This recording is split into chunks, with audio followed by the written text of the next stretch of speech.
Welcome po, no? So, batiin nyo naman po yung mga katabi nyo ng good morning. Amen, no? So, we are glad, no, na nandito kayo, na nag-church, then to seek God, no?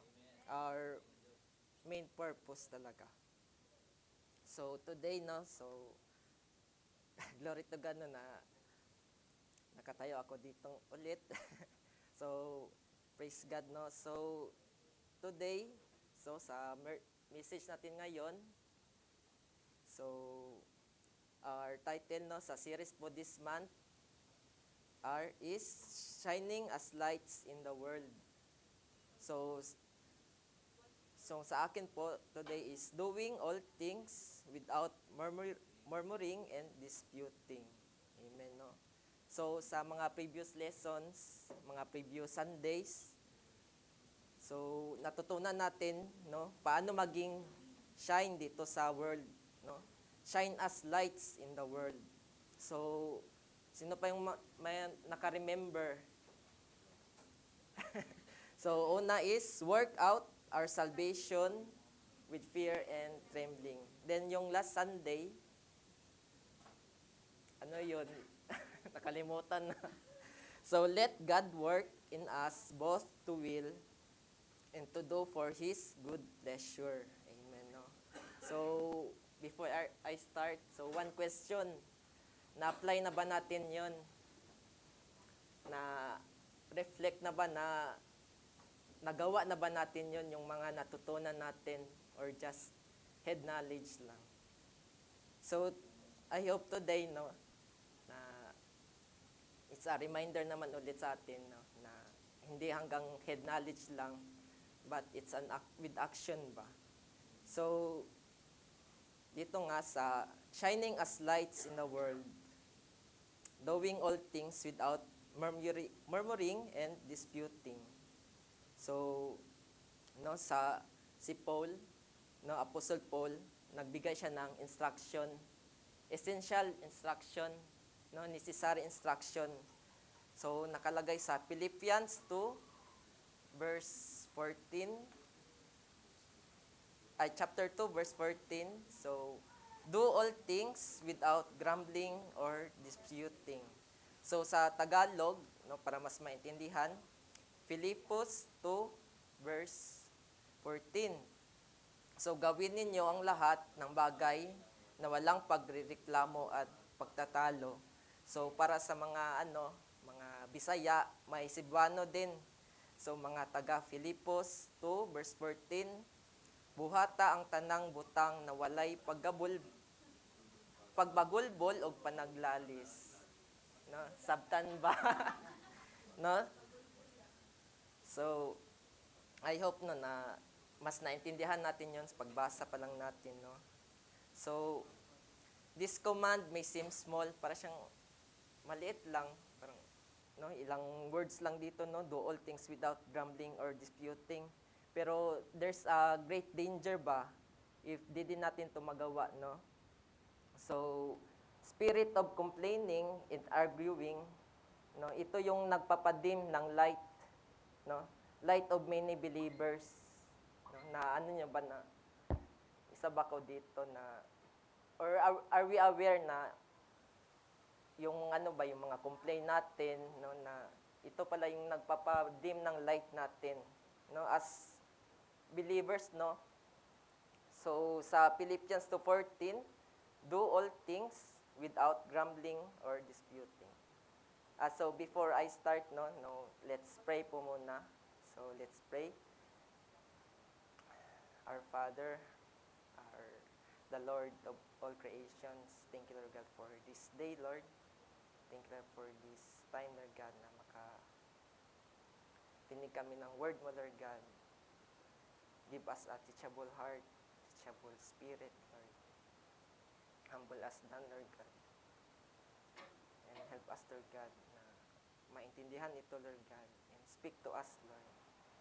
And we give you the glory and honor in Jesus' name. Amen. Amen. So, Philippians 2:14, do all things without grumbling or disputing.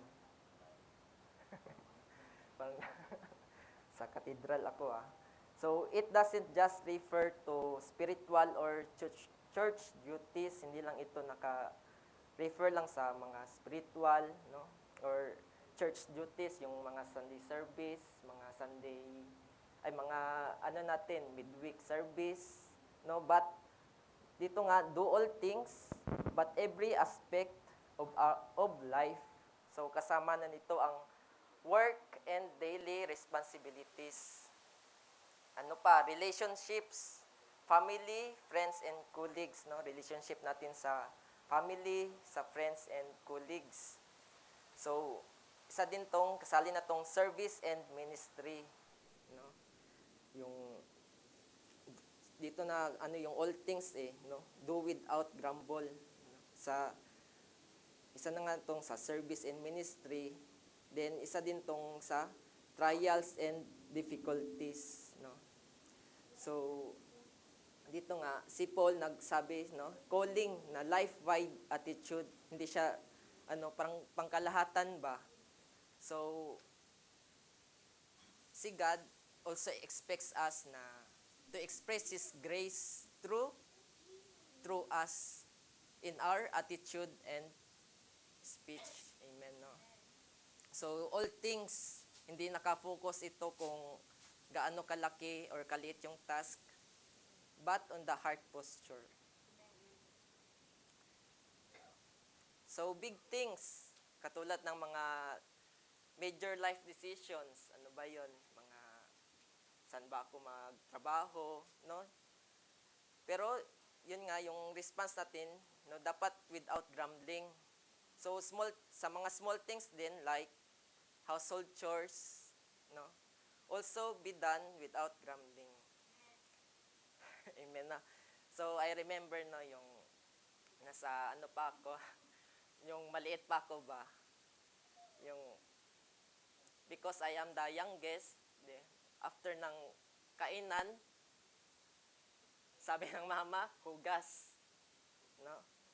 So, na-remember ko na habang naghuhugas, may mga, complain, no? Kasama yung paa, naggaganyan ba? No? Then, I remember na, because of that na, yun nga, may consequence ba? Hindi na nagalit yung mama, no? So, yun nga, napalo, no? So, dito, the principle, your attitude matters in everything. Hindi lang sa important task, hindi lang yung dito sa church, yung pag-stand dito, no? But everything, no? Even though yung pagpunta sa church, na hindi yung at church na naman, yung parang nagko-complain ka ba, no? Na Sunday na naman, church na naman, sa work din, pagising, trabaho na naman, bato, no? So, the truth is, God sees the heart behind both big and small actions. So, sa this lesson, no, I hope na matutunan natin yung first is, let's define the murmuring and disputing mean. Ano yung meaning ng murmuring and disputing? Then next is, ma-understand natin ba kung bakit ito harmful sa natin, testimony, no? Yung attitude na ito, how harmful to our witness. Then 3 is, how we can cultivate a thankful and humble heart that pleases God. No? Masolusyonan natin yun. So, sa first is, defining, murmuring, and disputing. So, murmuring. So, the word murmuring comes from the Greek word gagosmos. Di ko din maanay. So, Greek word gagosmos. So, ang meaning niya is grumbling, no? Pagrereklamo, muttering in a low tune. Yung alam yung parang ikaw lang yung makakarinig, no? Oo, bagulbol sa Bisaya. So, secret displeasure, lihim na pagkainis, yung you are not, please sa mga ano. So, ito din yung complaint, yung reklamo, no? So, ito nga, yung mga ganito is it express itself in whispering, no? Napapakita natin to through whispering, criticism, or negativity. So, kung i-summarize na to, it refers to a heart of discontent. No? If you kung yung heart mo is discontent, lalabas talaga to. Yung pagmumurmur, no? So, one of the example, no, sa Bible is yung mga Israelites, no? Naalaman naman natin yung story nila, no, sa Exodus 16 verse 2 hanggang 8, then Numbers 14:2, no? Nakita natin yan yung parang picture ba na nagre-rebelde ba, no? Yung mga mukha nila, di maano ba? Parang dili siya pleasing. So, i-summarize natin to, no, yung Israelites na na-complain sila kay Moses and Aaron. Bakit? Because wala na silang makain, no? Nandun, after na nito, yung nakaalis na sila sa Egypt. So, naglong sila ng bread and meat ng Egypt, sa Egypt. Pero nakalimutan din nila yun na they are slaves there. No? So, yung complaint nila, nagre-reveal na discontent, fear, and lack of trust in God.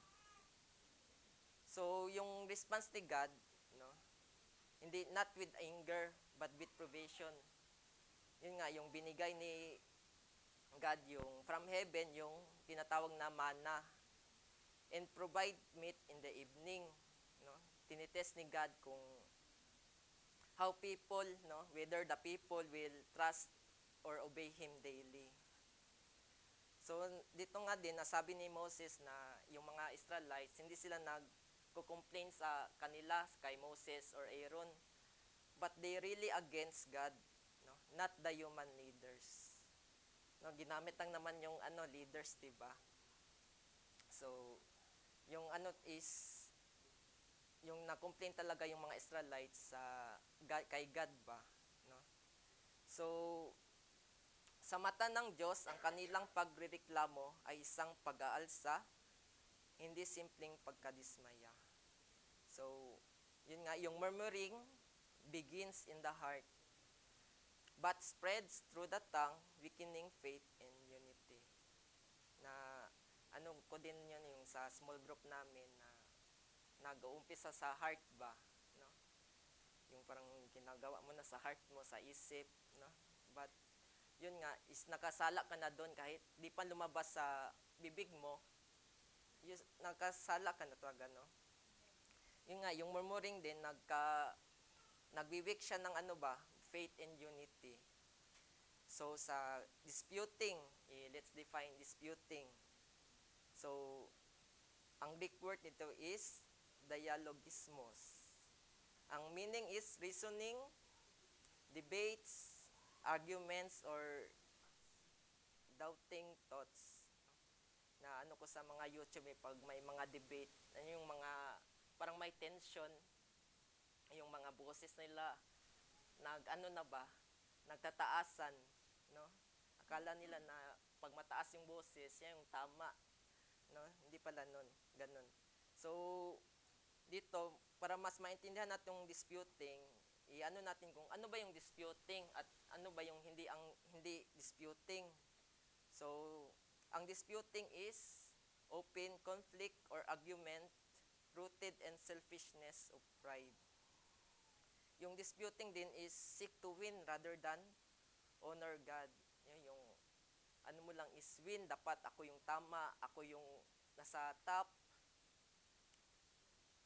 Ito din yung disputing na nakukos ng division and disunity. So, ano ba yung hindi disputing? No? Yung mga hindi disputing is healthy, humble, and solution-focused discussion. Amen, no? So, ito din yung Di natin siya matawag na disputing if it seeks the truth, peace, and humble, and building someone up, especially in their faith, character, is spiritual life. Yung discussion ba na ano. So ito ding di din na siya, hindi din matawag na disputing if done in love and respect, no? Without selfish ambition. Yung disputing is without love and respect, no? Basta masabi mo lang yung gusto mong sabihin. So, yun nga, the result is division, not harmony. Amen, no? Pag man, ito nga, yung murmuring, disputing, there's one, product, isang, siya, yung product nga, no? Ang result nito is division, not harmony. So, dito nga sa 1 Corinthians 1:10, 1 verse 10, verse 11. So, I appeal to you, brothers, by the name of our Lord Jesus Christ, that all of you agree, and that there be no divisions among you, but that you be united in the same mind, in the same judgment. For it has been reported to me by the Chloe's people that there is quarreling among you, my brothers. So, sinong nagsulat nito?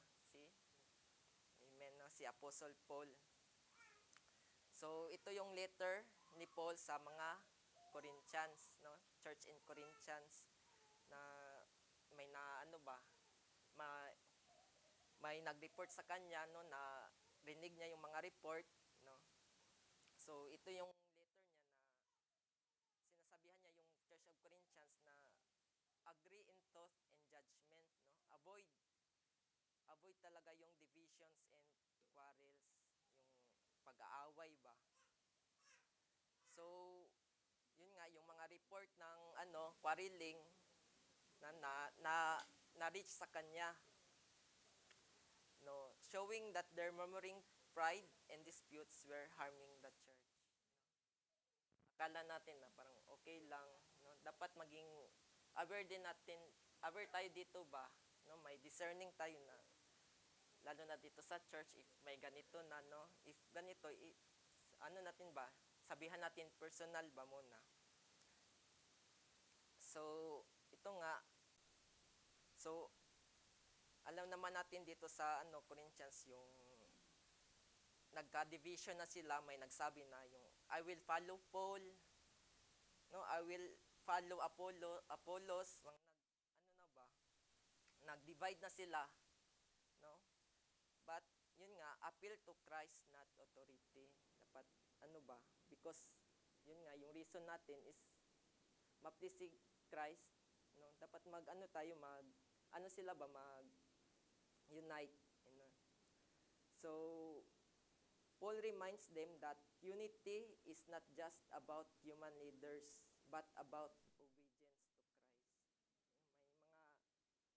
to Christ. May mga times din na kung ano yung sabihin ng leaders, yun na, even though taliwas sa kay Christ, no, they will obey, no, they are much loyal doon sa mga leaders nila, no? Yun nga, yung Christ-centered unity. So, murmuring, complaints behind the back, disputing, argues to the face, no? Pagkaharap mo, yun yung disputing. Pag nandun ka sa likod, tapos may sinasabi ka, murmuring. So, both destroy peace and hinder the work of God among His people, no? Hinder na yung mga gawain ba. So, distract from God's mission. No, yung energy is nasuspend sa pag-complain, arguments, instead of serving or worshiping. Mas doon na pupunta yung time ba, no? So, yung effort din, mga energy. So, yung undermine leadership, yung nalilisin yung leadership ng tao. Alam naman natin na God works through leaders. So, grumbling or arguing weakens their effectiveness. Amen. isa natin itong weekends witness. So, division and complaints make the church unattractive to unbelievers. Amen, no? If, no, kung ganun lang man yung sa isang church, no, even ako din, no, baka, ayoko na lang din, no, kasi parang nakakahinder ba. So, yun nga, no, yung murmuring and disputing na we profess na tayo ni Christ, follower, pero pag di naman natin nagawa na ba, yung credibility, no, na wawala ba. So, number 2, no, na-define na natin. Then, 2, bakit ba natin i-avoid, no? Why we must avoiding murmuring and disputing. So, isa, because it displeases God. No, nakalagay sa Numbers 11 verse 1, and the people complained in the hearing of the Lord, but about their misfortunes. And when the Lord heard it, his anger was kindled, and the fire of the Lord burned among them and consumed outlying parts of the camp.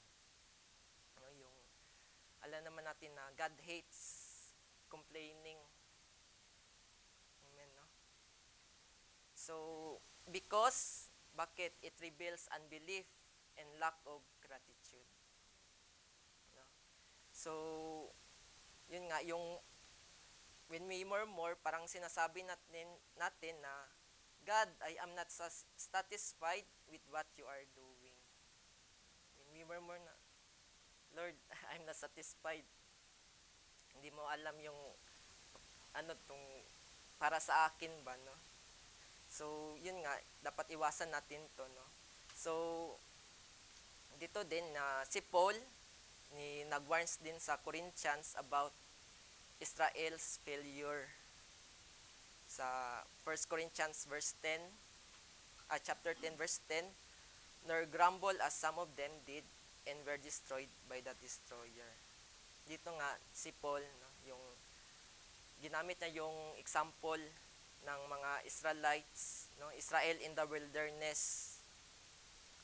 Yun nga yung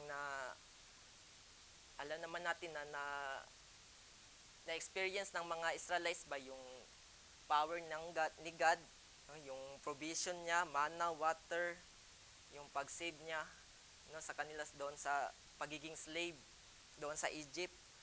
Pero yung pa rin ng Israelites, they murmured ba and complained. So, their grumbling was more than just discontent. It reflected unbelief, ingratitude, and rebellion against God. Even though na experience na nila, napatunayan na ni God na how powerful He is, but yun nga yung response ng mga Israelites din, no, na nakaranas na silang kunting yung difficulties, no, nagmurmured agad sila. So, the next is, because it divides the body of Christ. So, murmuring and disputes poison fellowship and unity. So, nakalagay sa Ephesians 4 verse 3, eager to maintain the unity of the Spirit in the bond of peace. So, dito nga nagsulat si Paul sa mga Ephesians church na how Christians should live in community. Paano ba mag-live ba, mamuhay sa community. No, nag-emphasize siya dito na maturity, humility, and love, no, as key marks of a faithful believer. So, dito na, church and ministries lose their witness when members grumble instead of cooperate. Na yung witness ng isang church and ministry, if mga tao din doon nag-aaway-away, parang yun nga, unattractive ba, parang wala na, parang hindi siya effective ba. So, yun nga na rather than mag-argue, yung mga mali-mali, yung mga natin, mga gusto natin, no? Let's cooperate, no? So, C, because it dishonors our testimony before the world. Amen, no? So, dito nga sa verse 15, that you may become blameless and harmless, children of God without fault, in the midst of a crooked and perverse generation, among whom you shine as light in the world. Yung blameless, yung, alam mo yung di ka maturo. No? Yung, di ba pag mag-blame tayo, turo tayo. Amen, no?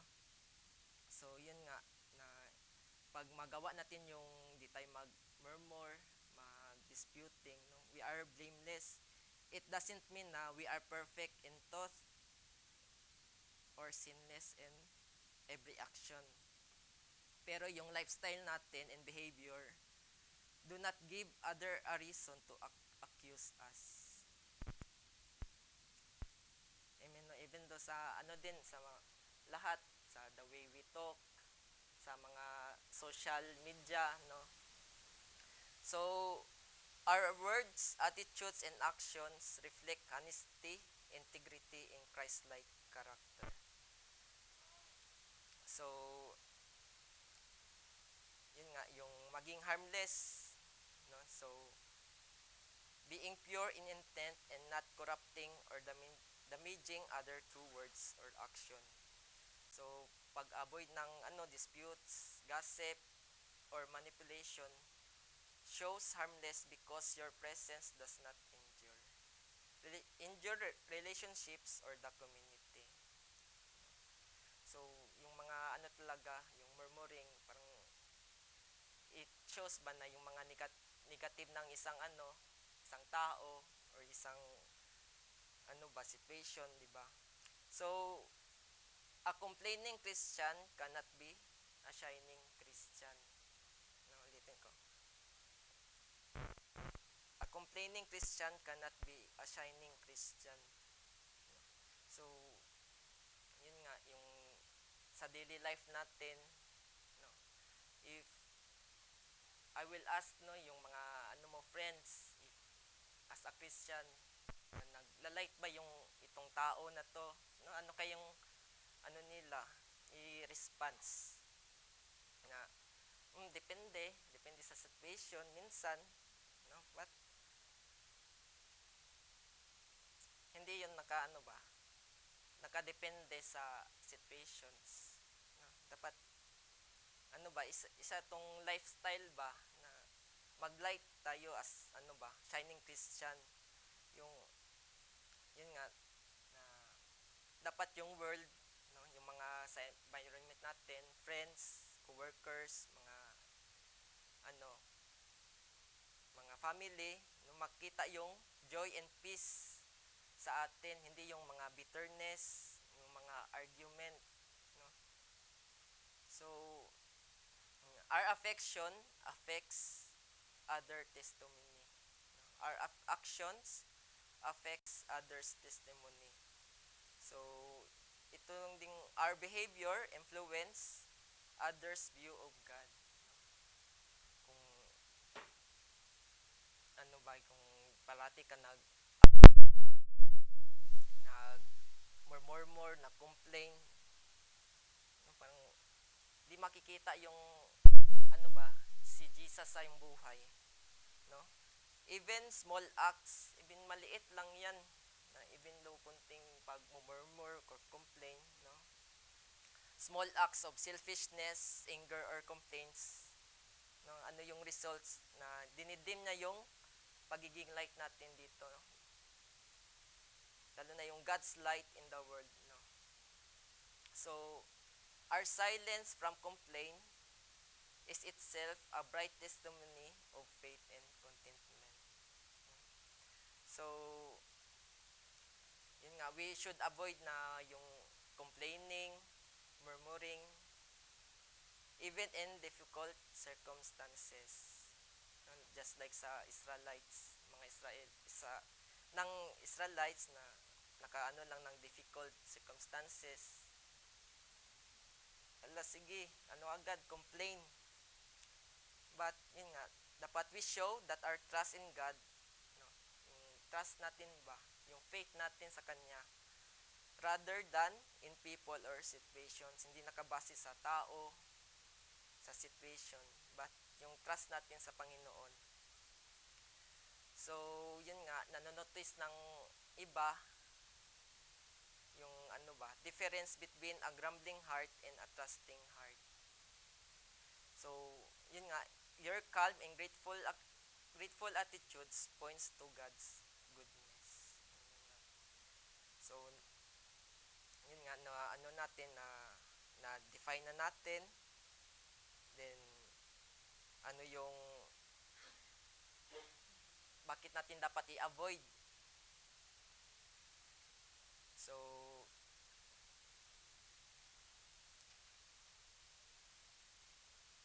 dito sa third, no? Paano ba natin ma-overcome yon? So, how to overcome murmuring and disputing? So, number 1 is by cultivating a thankful heart.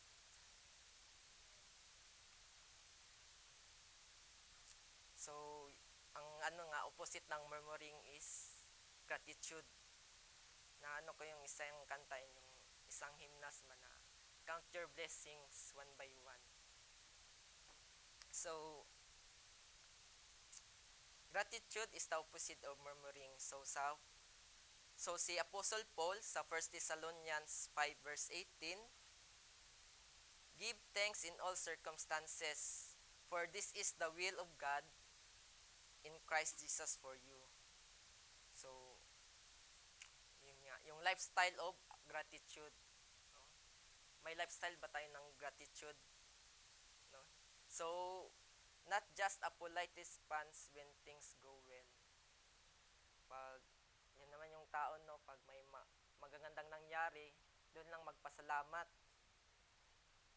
So, a thankful believer focuses on God's blessing, not on what is lacking. Alam mo yung pag binigyan ka ng regalo, bago yung pagtanggap ng regalo ba, magreklamo ka na agad rather than magpasalamat, no? Minsan nauna yung yung reklamo, putas, second hand. But kaysa pasalamat ba, no? A thankful believer focus on God's blessing. So sa atin ba, no? Let's reflect ourselves na nakafocus ba ako sa kay God, sa mga blessings niya, or mas nakafocus ako kung ano yung kulang. So, regular thanksgiving and prayer replaces complaint with praise. Yung tanong, how regular ba tayo nagpapasalamat? If we, regular tayo magpasalamat, no? Yung mga complaint, parang di na natin yun maisip eh. Kasi yung pagiging how good na lang ni God, yung pagiging pasasalamat na lang natin ba, yung maisip natin. So, yun nga, it is intentionally thank God regularly. Yung when we regular tayo magpasalamat, yung shift our focus ba, no? Sa mga kung ano yung kulang, ano yung mali, napupunta sa what God has done and who He is. So, example, sa church life, serving in ministry can be exhausting or thankless. Yung talaga na yung physical ba natin na nakakapagod din. Kasi yun nga, mga energy ba. Instead of murmuring about the workload or lack of appreciation, yung mga, ako na naman,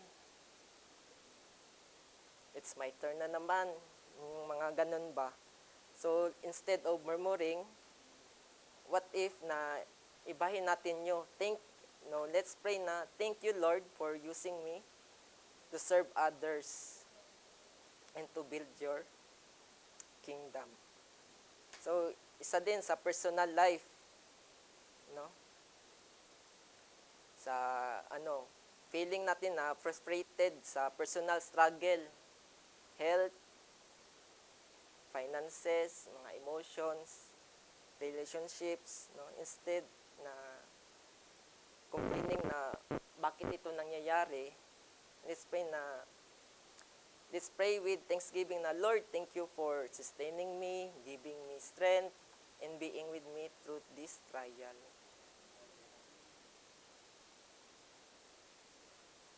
So, ano yung effect nun? No? It transforms anxiety into faith, fear into peace.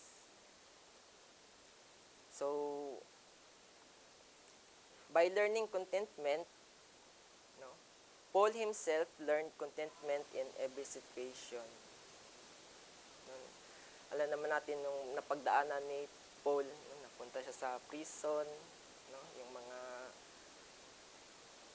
Pharisees, inaano siya, argue, no, hinahanapan siya ng mali, yung mga pagbabato sa kanya.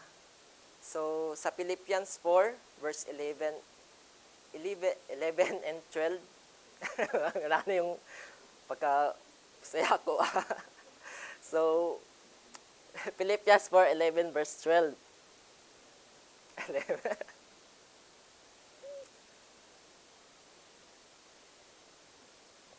Dito nga, no? So, si Apostle Paul nagsulat, then yung contentment comes when we trust that God's wisdom and provisions are always sufficient. No, ulitin ko, contentment comes when we trust that God's wisdom and provision are always sufficient. So, yung tanong, are you truly happy with where God has placed you right now?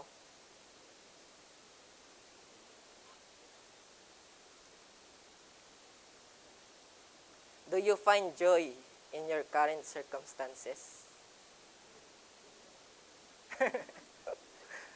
Di ba, tawa na lang So, yun nga, yung sa tao, the more you have, the more you want, no? Yung, it describes na yung, human desire and dissatisfaction. No? The people acquire more possessions, status, or achievements. No? They often becomes less content and want even more.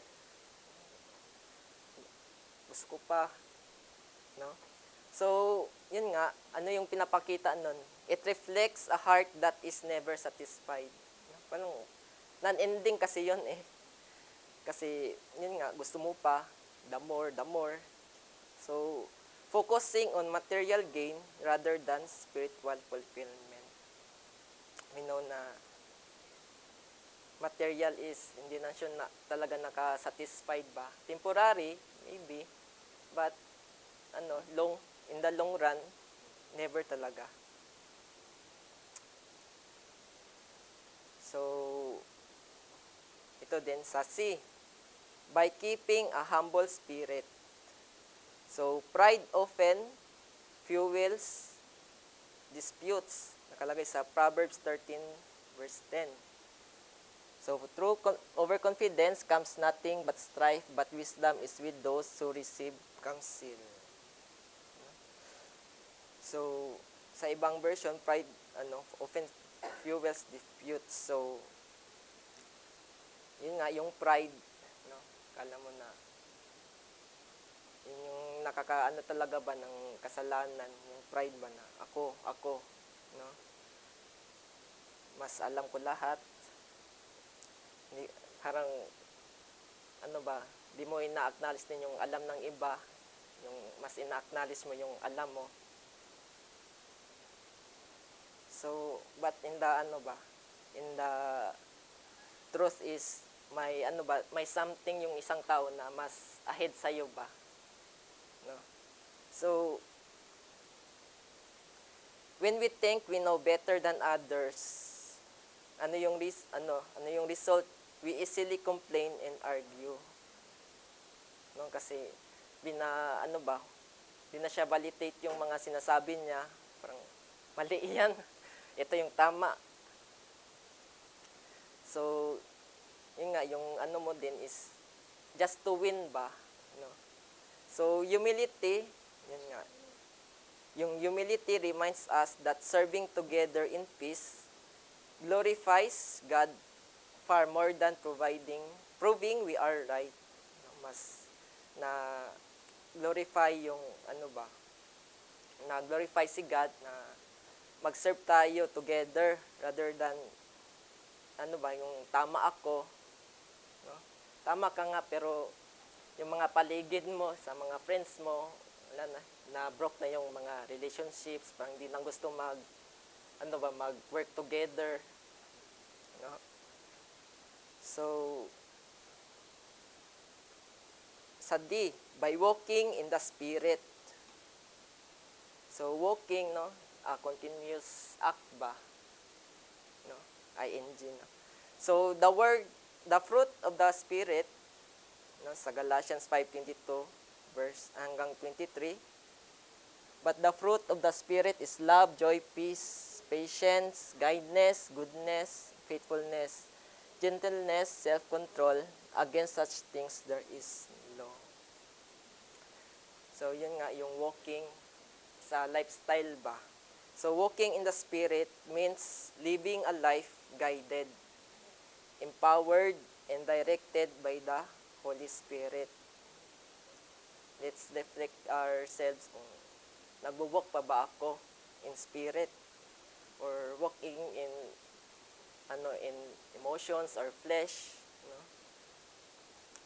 Rather than by your own desires or the world, no? It's a daily lifestyle. So, hindi lang siya one-time event, hindi lang siya specific event din. Hindi siya, isa siyang ongoing action ba? Hindi lang pag during Sunday service, pag andito ka lang sa sa church, pagkasama mo lang yung mga ka-churchmates mo. But isa siyang ongoing action ba? Non-stop, no? Every circumstance, situations, no? We must walk in spirit, walking in the Spirit. So, isa pa, the result of obedience, no, na remember yung mga pinagsasabi ko. No, na-define natin yung murmur and disputing. Ano yung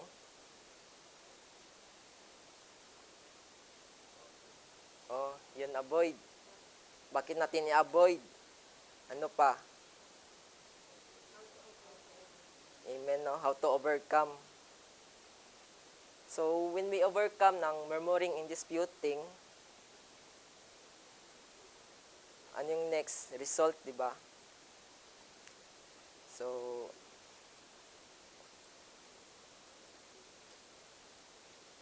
nga.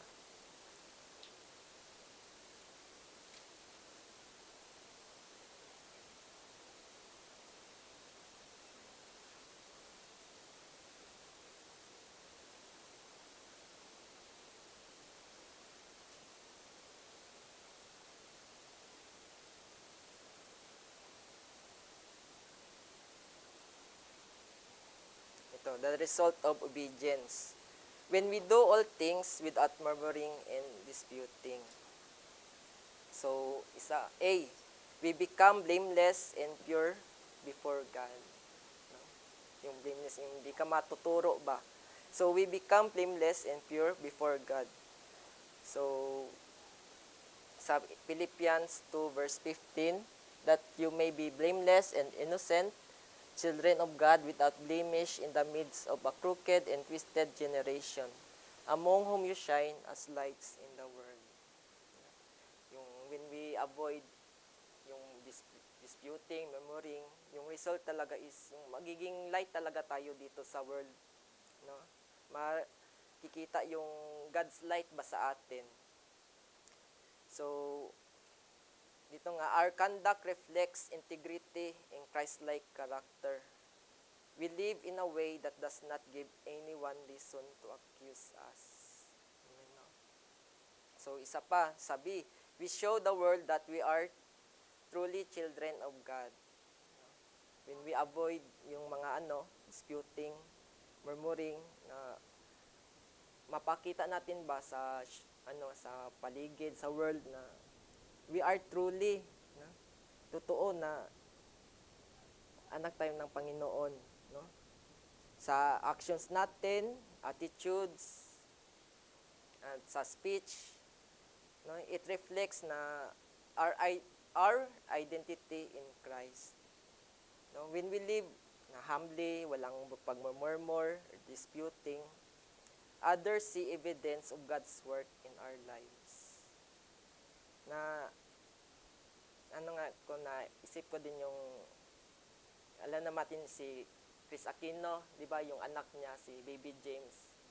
Yung nung lumaki si Baby James, pangkuha niya talaga si Chris, the way siya, how he talk, yung mga expression niya, no?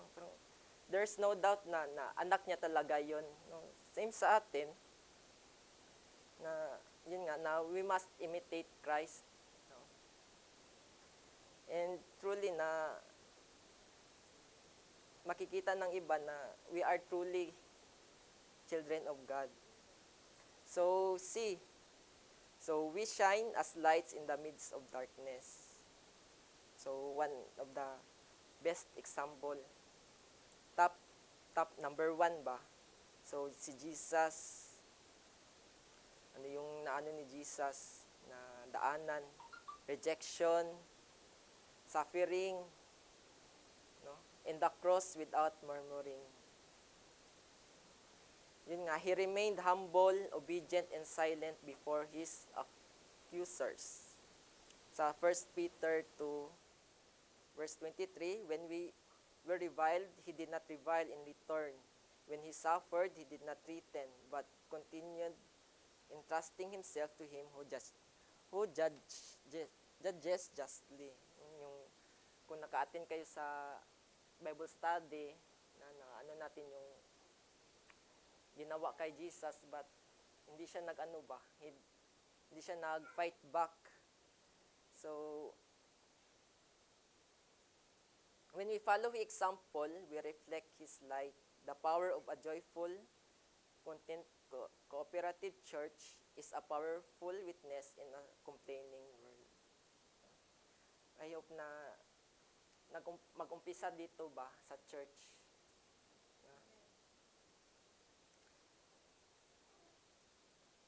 Paano natin ma-share ito if tayo nga hindi magawa, no?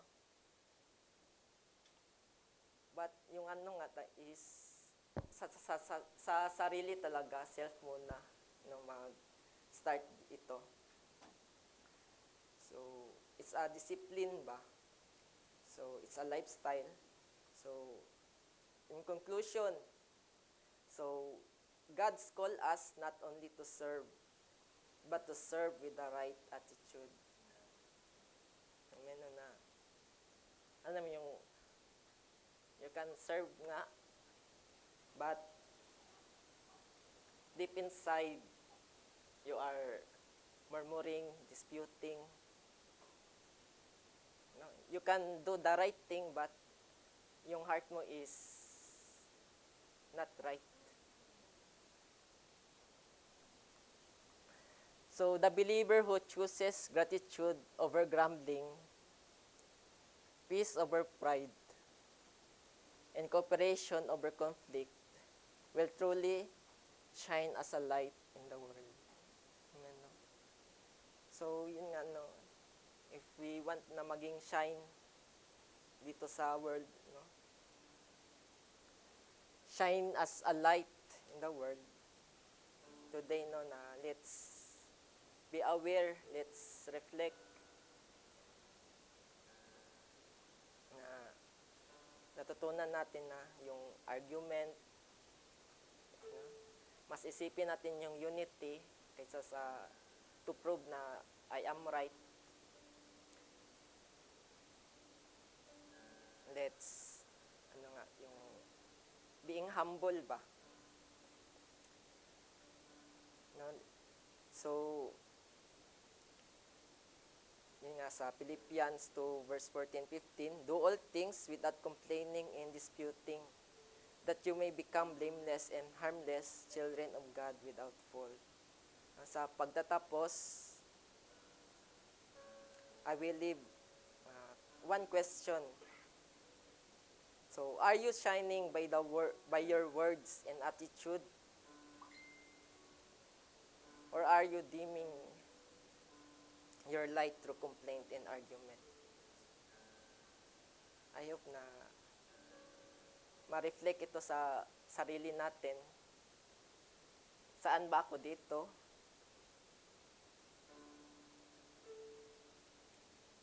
So, let us choose joy, thankfulness, and unity for this reveal the life of Christ within us. Let's learn.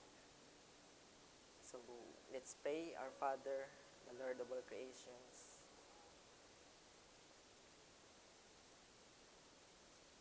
thank you, Lord, for this message. Thank you, Lord God, for the bread of life. Thank you, Lord God, for reminding us, for rebuking us, for teaching us. Help us, Lord God, na to obey you, to please you, and to avoid conflict, to avoid murmuring, arguments. Help us, Lord, and we know we can't do it alone.